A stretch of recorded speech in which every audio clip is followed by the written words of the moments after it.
तो आज डे 6 है स्पीकर बनने का।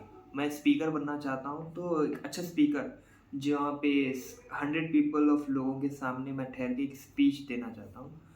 तो उसी लिए मैं मतलब परफेक्ट बनना चाहता हूँ स्पीकिंग स्किल्स में, हिंदी में भी और इंग्लिश में भी। ना मुझे हिंदी में आता है, ना इंग्लिश में आता है। मतलब लोगों के सामने तो बात कर सकता हूँ, but certain amount of people, जैसे कि ये लोग बढ़ जाते हैं तो कॉन्फिडेंस भी लो हो जाता है। हर किसी के साथ होता है, एवरीवन फेस दिस प्रॉब्लम। तो मुझे ये प्रॉब्लम रिड्यूस करना है। तो आज डे 6 है। मेरी वीडियोस कोई देख ही नहीं रहा, क्या ही मैं जो बोलना है वो बोलूँगा। तो आज डे 6 है। तो आज मैंने क्या किया, आज मैंने थोड़ा बहुत एन्जॉय किया, मतलब रील्स स्क्रॉल किया 2 घंटे ऑफिस से आने के बाद। और मैंने जुजुत्सु काइसन के 2 एपिसोड देखे। बस उसी में मेरा वक्त बर्बाद तो नहीं, मतलब थोड़ा बहुत एन्जॉय तो किया हूँ। मतलब आप एक तरीके से आप बर्बाद ही कह सकते हैं, कुछ भी प्रोडक्टिव नहीं किया उस टाइम पर मैंने। 1:30 को मैं आया, 1:30 को मैं निकला ऑफिस से।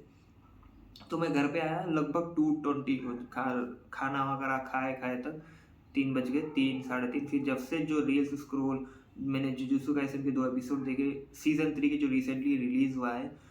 और बस उसी में मैंने ओवरथिंक करते गया, मतलब रील्स वही सर्च करते गया, एडिट्स देखते गया।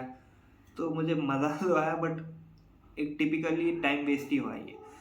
तो आगे बढ़ते हैं। आज डे 6 है, आज ट्यूसडे है। और अभी टाइम हो रहा है 6:30 बज रहे हैं। मतलब मुझे बनाना था 3 बजे, बट अपलोड मे बी 5 बजे कर देना था। बट अभी 6:30 को मैं शूट कर रहा हूँ, क्योंकि आज मुझे छुट्टी भी है नहीं हो। आज छुट्टी है और कल छुट्टी है। तो थोड़ा बहुत एंजॉय करूँगा, इसलिए मैं लेट हुआ, मतलब नहीं तो अब तक बना दिया था। और मुझे डेली 4:30 को जाने का रहता ऑफिस, तो 8 घंटे की नींद तो मिनिमम सोना रहता है। मेरे पास सिर्फ 6 आवर्स बचते हैं मिनिमम। मतलब 6 घंटे मैं फ्री रहता हूँ। तो उसमें से मुझे 1 घंटा तो, 1 घंटा क्या उससे कम ही में निकल जाएगा ये। तो मैं एक टॉपिक सोचता हूँ, वेट, उसको लिखूँगा और आपको बताऊँगा कि मैं कैसे लिख रहा हूँ। एक इसको, ये वीडियो को मैं लैंडस्केप कर लूँगा और यहाँ पे बैठ के, टेबल है सामने, उसको उस पर बैठ के लिखूँगा। Okay, let me try. तो अभी मैं लैंडस्केप में कर लिया हूँ, तो अभी मैं टॉपिक लिखूँगा। कुत्ते बहुत भौंक रहे हैं, इग्नोर देम। मैं इसमें कुछ कर नहीं सकता, I can do anything. Okay, I will write the topic.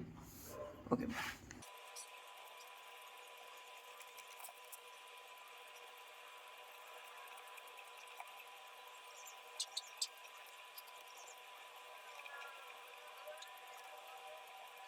तो अभी मैंने कंप्लीट कर दिया, 3 पेजेस लिखे। अभी मुझे नींद आ रही है, तो मैं कंट्रोल कर रहा हूँ। मैं बस जैसे तैसे मैंने लिखा है, बट लिखा है। मुझे स्किप नहीं करना, डेली कुछ ना कुछ तो करूँगा, मतलब लिखूँगा। 1 पेज लिखूँगा, 2 पेज लिखूँगा। अभी तो जैसे जैसे 3 पेज लिखा है, बट लिखूँगा, आई विल। और ऐसे नहीं कि कुछ रैंडम चीज़ें या फिर ऐसी इन्फॉर्मेशन जो ऑलरेडी एग्जिस्ट करती है, वो चीज़ नहीं लिखूँगा, खुद से लिखूँगा। I will write my own. Okay.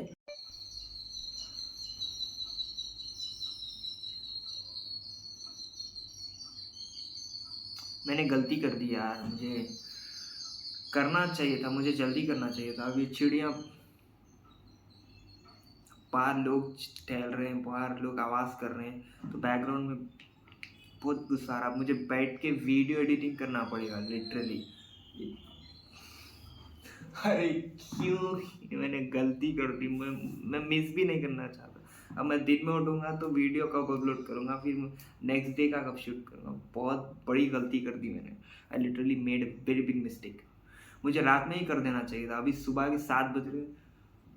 अब रैंडमली कोई ना कोई गाड़ी जाएगी। देखो, आप आवाज़ आ रही है आपको, सुनने आ रहा है आपको? I made a very big mistake. जो हो गया सो हो गया, अब गलती हो गई। अब मुझे कोई पता नहीं, अब इसको रेक्टिफाई तो मैं कर नहीं सकता पास्ट में जाकर। अब मैं आवाज़ आ रही है, देख, बट एनी हाउ मैं ट्राई करूँगा। और मैंने जो लिखा है वो आपको बताऊँगा। मैंने 3 पेजेस लिखे हैं और उसका टॉपिक रखा है, अभी बोलूँगा आपको। एनी हाउ पता चल गया, मैंने लिटरली थंबनेल में और टाइटल में लिखा है वो टॉपिक का नाम, तो आप लोगों को पता चल ही गया होगा। और ये जो मैं लिखता हूँ, मैं ओरिजिनल थिंकिंग करता हूँ। ऑलरेडी एग्जिस्टिंग जो इन्फॉर्मेशन है मैं उसको यूज़ नहीं करता। तो फ़ायदा क्या हुआ लिटरली, फ़ायदा क्या हो गया, मतलब देयर इज़ नथिंग, मैं किसी और का कॉपी क्यों करूँ? चलो उसका पढ़ लिया तो उसको पढ़ के जो मेरा अलग से थिंकिंग क्रिएट हुआ, उसका आंसर जो आया मैं उसको लगता है कोई उठ गया घर में। मैं नहीं कर सकता, आई कांट। अब मेरे मम्मी उठ चुके हैं, फैमिली मेम्बर्स उठ चुके हैं, यार मैं बहुत बड़ी गलती कर चुका। Okay, let me finish. तो मैं ओरिजिनल थिंकिंग लिखता हूँ, ऐसा नहीं कि किसी का कॉपी कर लिया।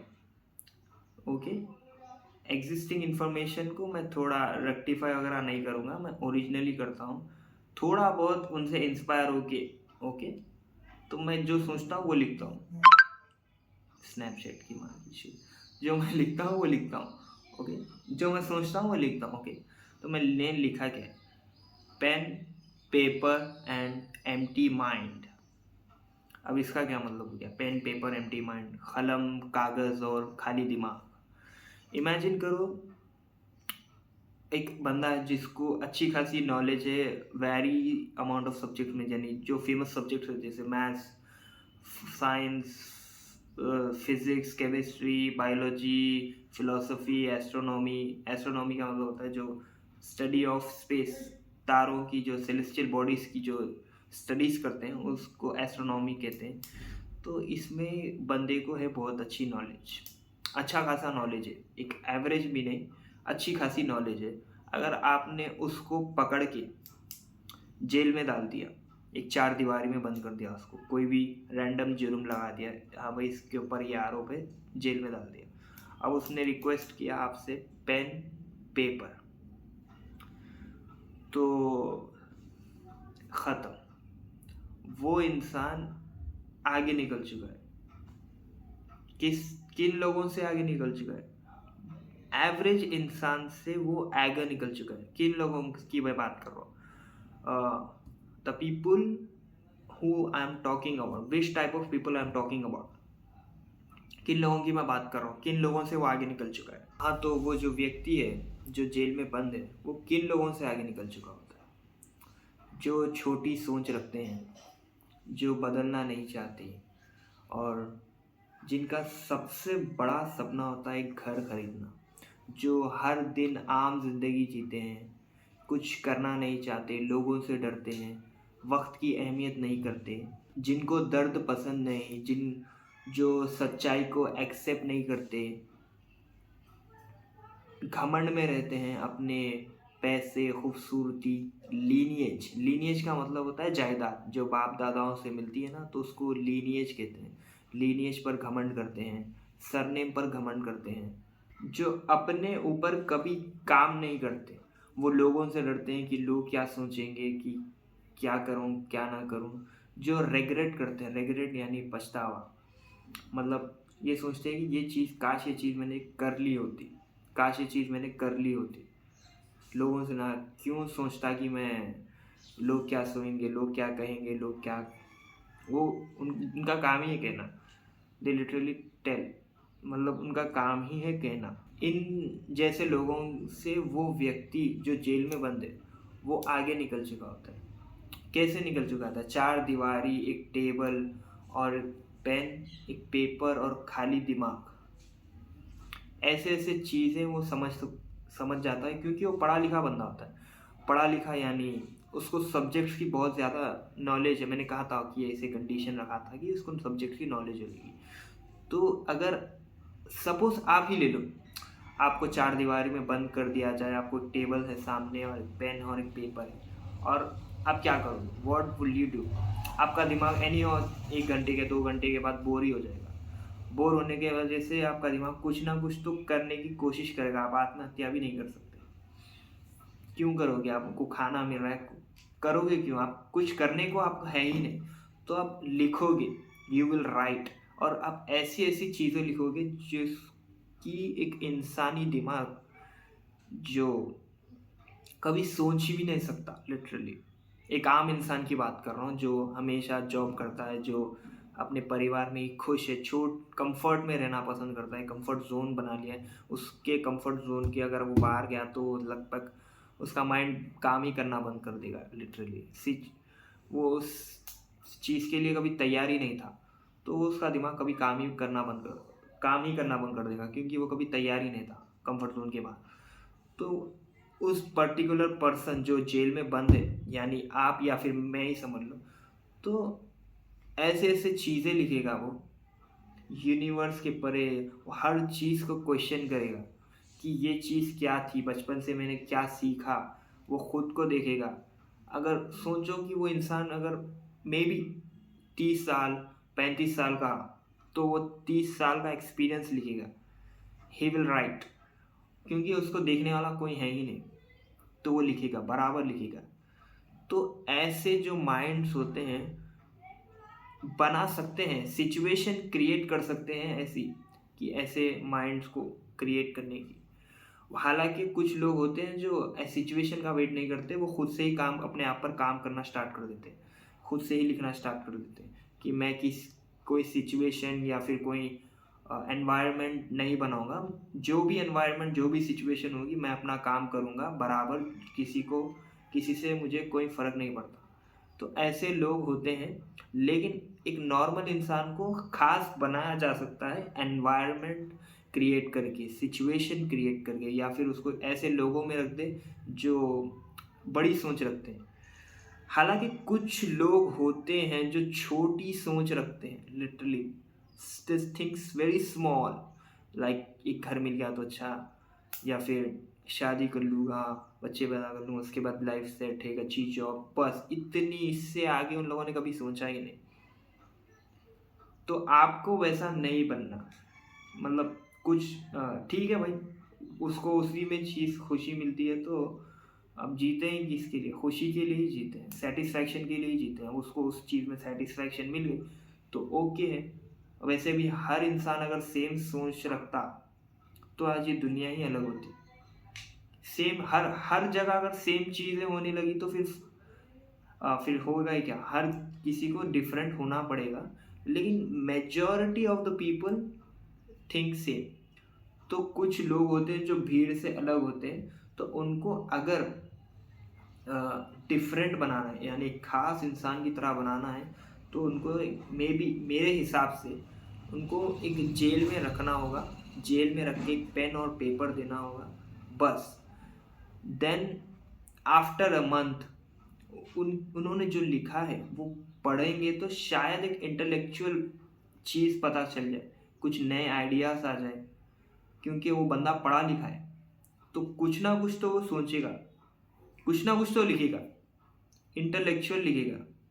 ऐसे नहीं कि चलो फालतू चीज़ें भी लिख सकता है मे बी, बट वो तो बंदे के हिसाब से। अगर आप अनएजुकेटेड या फिर जिनकी सोच ही छोटी है, लिटरली आपको पता है कि इसकी सोच छोटी है, तो आपने फिर भी उसको जेल में डाला, तो फिर तो बेकार ही होगा। तो ऐसे लोगों को खास बनाया जा सकता है। We can make them better, we can make them great by creating an environment and creating a situation।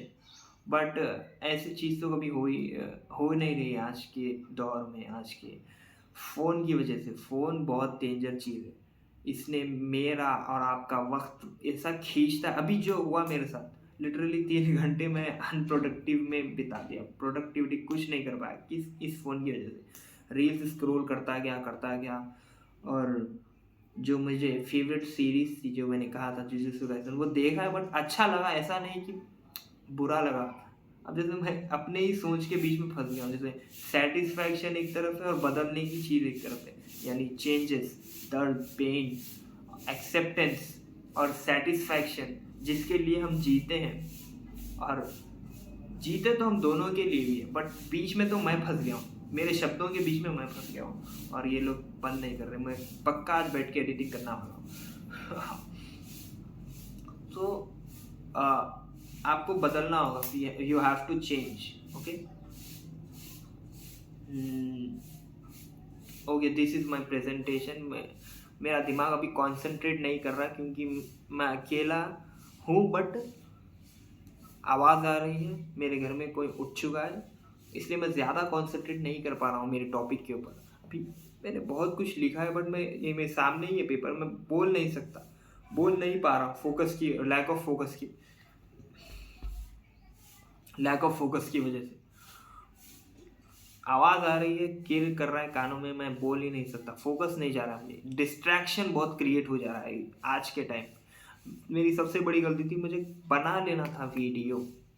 दिन में मैं नहीं बना सकता क्योंकि दिन में लोग टहलते रहते हैं। सबसे बेस्ट वे है रात में ही बनाना है video. Okay, this is what my presentation looks today. और मैंने आज क्या सीखा? आज मैंने सीखा 2 टॉपिक सीखे, एक है एरिस्टोक्रेसी और एक है एलिटिज्म। एरिस्टोक्रेसी का मतलब होता है, जो मैंने हर हर दिन मैंने कहा था कि मैं कुछ ना कुछ नया सीखूंगा, और मैंने आज सीखा। आज मैंने 2 टॉपिक सीखे ऑफिस के टाइम पर ही। ऑफिस के टाइम पर क्या करता हूँ, मैं विकिपीडिया खोल लेता हूँ, विकिपीडिया में से कुछ ना कुछ नया वर्ड निकाल के उसके जो टॉपिक पूरा टेक्स्ट होता है उसको कॉपी करके नोट्स में लिख लेता हूँ, नोट्स। फिर उसको डिलीट कर देता हूँ, क्योंकि रैंडम वेबसाइट पे जा भी नहीं सकते ऑफिस के लैपटॉप में, तो बार बार नहीं जा सकते।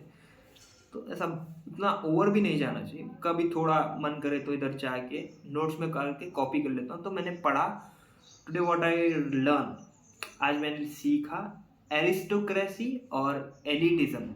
एरिस्टोक्रेसी का मतलब होता है एक स्मॉल ग्रुप ऑफ पीपल जो कि काबिल है एक पर्टिकुलर क्या लोगों के ऊपर रूल करने के लिए। एक स्मॉल ग्रुप ऑफ पीपल, जैसे जो काबिल लोग होते हैं ना सोसाइटी के अंदर, बड़े बुजुर्ग लोग होते हैं ना, उनको हम इलेक्ट करते हैं कि हम अब गवर्न कीजिए हम इस एरिया को या फिर कंट्री को, सोसाइटी को। तो एक टिपिकली उन लोगों को उस ग्रुप ऑफ पीपल को लीडर्स की तरह दिखाते हैं। तो उसको एरिस्टोक्रेसी कहते हैं, जो कि ग्रीक वर्ड एरिस्टोक्रेट से आया है, एरिस्टोक्रेसी कहते हैं। और जो ग्रुप ऑफ पीपल के जो मेंबर्स होते हैं उनको एरिस्टोक्रेट्स कहते हैं, एरिस्टोक्रेट्स। तो लेकिन इसमें प्रॉब्लम क्या है मालूम, इस पर्टिकुलर फॉर्म ऑफ गवर्नमेंट में, टाइप ऑफ गवर्नमेंट में, कि इसमें करप्शन होने के चांसेस बहुत ज़्यादा होते हैं। और जब एरिस्टोक्रेसी करप्ट हो जाती है तो उसको ओलिगार्फी कहते हैं। ओलिगार्फी यानी कोई करप्टेड फॉर्म ऑफ एरिस्टोक्रेसी। तो जब वो ओलिगार्फी में कन्वर्ट हो जाती है तो वो लोग क्या करते हैं, जो एरिस्टोक्रेट्स होते हैं वो अपने फेवर में सब चीज़ कोशिश करते हैं, पावर को कॉन्सेंट्रेट अपने फेवर्स में ऐसे लॉ बनाते हैं जिससे जो पावर होती है जो इन लोगों के हाथ में कॉन्सेंट्रेट हो जाती है। ओके, तो जो रिसोर्सेज होते हैं, पावर होती है, वो इन लोगों के हाथ में कॉन्सेंट्रेट हो गई, तब तो फिर ख़त्म है। अगर उन लोगों ने अच्छा किया तो अच्छा किया, अगर वो बुरे निकल गए एरिस्टोक्रेट्स, अगर वो driven by hate, anger towards the community, towards some people, तब तो भाई खेल ख़त्म है। वो एम्पायर, वो जो सोसाइटी है, वो जो एक पर्टिकुलर एरिया है, वो रूइन हो जाएगा। क्योंकि उन लोगों को फ़र्क ही नहीं पड़ता, वो लोग क्या करेंगे, वो तो रूल करेंगे। तकलीफ़ जो गरीब लोग होंगे उन लोगों को होगी। तो एरिस्टोक्रेसी में प्रॉब्लम यही है कि जो वो लोग अच्छे हैं या बुरे हैं हमें नहीं पता, हम लोग बस उनको एलेक्ट कर दिए क्योंकि वो हमें लगता है वो अच्छे हैं, बट हो सकता है पावर मिलने के बाद वो करप्ट हो जाए। हर चीज़ ऐसे ही होती है, हर बार ऐसे ही होता है। हर पॉलिटिकल सिस्टम में यही प्रॉब्लम है, हम किसी को पावर देते हैं कि सोच के कि ये अच्छा बंदा होगा, but any how at the end of the day power मिलने के बाद सब बदल जाते हैं। जैसे अब्राहम लिंकन ने कहा था, give a man power then he will show you his true form. हो सकता है मुझे पावर दो, मैं बता दूंगा मेरी असलियत, आपको पावर दूंगा, आप बता दोगे आपकी असलियत। तो पावर इंसान को अंधा कर देती है, घमंड में ला देती है। जैसे हिटलर के साथ हुआ था, वो क्या की सोचने लग गया था, जैसे कुछ पर्टिकुलर ज़मीन अक्वायर करने के बाद अपने आप को पता नहीं कि मैं ये कर सकता हूँ, वो कर सकता हूँ, वो नेचुरली डेवलप हो जाता है ब्रेन में। तो कभी भी किसी को एक इंसान के अंदर सबसे ज़्यादा पावर नहीं देते। आपने देखा होगा मोनार्की सिस्टम आजकल बहुत रेयर ही हो गया। मोनार्की में क्या होता था, राजा होता था जिसके अंडर पूरी पावर रहती थी। वो जो मंत्री वगैरह होते वो सब नाम के, असली पावर राजा के पास थी। राजा ने कोई डिसीजन ले लिया तो ले लिया। तो चाहे वो गलत हो या फिर सही हो, उसको सही रोकने करने वाला कोई नहीं, अगर कोई रोकेगा तो मरेगा। तो यही होता है जब पावर कॉन्सेंट्रेट होती है एक पर्सन के हाथ में या फिर एक पर्टिकुलर ग्रुप ऑफ पीपल के हाथ में जो कि गवर्न करते हैं, तो वो शायद maybe once in a 1000 times कुछ टाइम वो अच्छे हो या फिर बुरे भी, बुरे निकल गए तो बुरे निकल गए, अच्छे निकल गए तो अच्छे निकल गए, लेकिन पब्लिक को तकलीफ तो दोनों टाइम में भी होगी। ओके, तो इस चीज़ से बचने के लिए डेमोक्रेसी है जहाँ पे पावर कॉन्सेंट्रेट एक पर्टिकुलर लोगों के पास नहीं है, जैसे इंडिया में होता है। सबसे बेस्ट एग्जांपल अलग अलग पार्टी से, उसके बाद भी आर्मी के पास अलग पावर है, कॉन्स्टिट्यूशन है, फिर कोर्ट्स है, फिर छोटी छोटी बॉडीज बनी हुई है, ईडी बोल के और एक बॉडी है, टैक्स की बॉडी है, बॉडीज बनाती है गवर्नमेंट। तो हर किसी के पास अपनी अपनी पावर होती है। ऐसे नहीं कि अब जैसे हमारे प्रधानमंत्री है, उनका मन करा कि आज चलो इस कंट्री के ऊपर बॉम्ब मारते, ऐसा नहीं होगा भाई। सबसे परमिशन लेनी होगी, सभी पार्लियामेंट मेंबर्स के पास से परमिशन लेनी होगी, फिर आर्मी के पास जाएंगे, फिर लोगों से भी कंसर्न करेंगे भाई। फिर क्या होगा, किसी पे बम मारेगा तो सामने वाली कंट्री क्या खामोश बैठेगी क्या? वो भी तो मारेगी, कि तकलीफ किसको होगी? लोगों को होगी। तो लोगों से भी कंसर्न लेंगे, हो सकता है लेंगे। हर छोटी छोटी बॉडी से कंसर्न लेना ज़रूरी है। पावर कॉन्सेंट्रेट इसी को कहते हैं, इसलिए पार्लियामेंट में बिल लॉन्च करते हैं, ना कि ऑर्डर देते हैं। पहले बिल लॉन्च करते हैं, फिर सबकी रजामंदी से वो बिल पास होता है। तो दिस इज डेमोक्रेसी। और मैंने जो सीखा, एरिस्टोक्रेसी में प्रॉब्लम ये थी। हालांकि अगर एरिस्टोक्रेसी अच्छी चली गई तो इट विल बी ग्रेट। और दूसरा मैंने जो सीखा है वो है, दूसरा टॉपिक, दूसरी चीज़ जो मैंने सीखी है वो है एलिटिज़म। एलिटिज़म किसे कहते हैं? जो एलिट लोग होते हैं ना, उनके बारे में है। एलिट लोग जो सोसाइटी से अलग दिख के आते हैं, जो सोसाइटी को लिटरली स्ट्रक्चर करते हैं, जिनके पास हिम्मत होती है, जिनके पास स्किल्स होते हैं, जिनके पास पैसा होता है। जो एलिट लोग होते हैं ना, उन लोगों को एलिटिज्म कैटेगरी के अंदर डालते हैं कि ये लोग स्ट्रक्चर फॉर्म कर सकते हैं सोसाइटी का, चाहे अच्छी हो या बुरी। ओके, गवर्नमेंट भी नहीं कर सकती। एलिटिज्म वाले जो लोग होते हैं वो कर सकते हैं, जो जिनके पास लीनियज होती है, जिनके पास पैसा होता है। तो वो चीज़ मैंने सीखी आज। Okay, that's it for today. आज मैंने सीखा इतना, और मैंने टारगेट अचीव अभी तक नहीं किया। मेरा जो टारगेट है 5 सब्सक्राइबर्स, 1 कमेंट और 100 व्यूज़ यूट्यूब पर, अभी तक अचीव नहीं हुआ। कल ही तो मैंने सेट किया है, देखते हैं सैटरडे तक तो अचीव होता है नहीं होता। कोशिश करूँगा, बट मैंने बहुत लॉन्ग वीडियोस बना दे रहा हूँ यार। कोई देखेगा कि नहीं मुझे नहीं पता, बट मैं तो अपना काम करूँगा। I will do my work, try to do it perfectly. I will do my work. अभी इतना ज़्यादा इम्प्रूव नहीं हुआ हूँ मैं। अभी तो मैं माइनस में चल रहा हूँ। अगर मैं रेट करूँ अपने आप को तो माइनस में चल रहा हूँ। तो मुझे माइनस से प्लस में आना है, पहली बार ज़ीरो पे आना है, फिर ज़ीरो से मुझे हल्लू हल्लू धीरे करके आगे निकलूँगा। तो this is what I got today. May be यदि वीडियो 25 मिनट के आसपास हो गई होंगी, मे बी, कुछ कह नहीं सकते, बट हो गया सो हो गया। मैंने आज कंप्लीट किया एक टॉपिक, और मैंने ये बताया कि आज मैंने क्या किया, क्या सीखा, और अपना टारगेट अचीव हुआ नहीं हुआ। आज टारगेट अभी तक अचीव नहीं हुआ। ओके, ठीक है, एवरीथिंग इज डन टुडे। अब मैं जाके सोऊंगा, फिर उठूंगा, फिर उठ के कुछ ना कुछ तो करूँगा। आई डोंट नो व्हाट, कुछ तो करूँगा, पर्सनल चीज़ें करूँगा जो कि मैं शेयर नहीं कर सकता। ठीक है भाई, कल मिलते हैं 14 तारीख को, वेडनेसडे। बाय।